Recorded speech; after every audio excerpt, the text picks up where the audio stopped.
As die woord Christen hoor, dan bring dit by my baie emosies op. Vir my as kind van die Here, as dogter van God, is dit 'n kosbare woord. Maar ek weet in die wêreld daar buite is dit it's a word of persecution.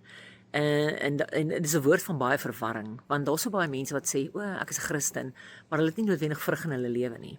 Dis daai ding van the Lord is my savior, but he's not my Lord. So he's not my commander in chief.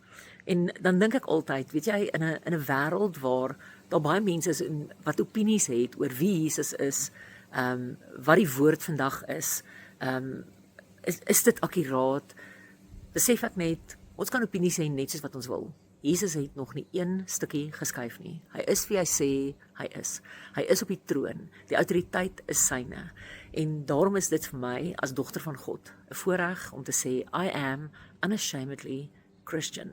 En my hartsgebed is dat jy Radio Kansel op al hulle platforms sal ondersteun met die Unashamedly Christian campaign en dat jy jou stem tot dit sal voeg, maar nie net dit nie, dat jy sal leef op so 'n manier dat mense daar buite sê die woord Christen.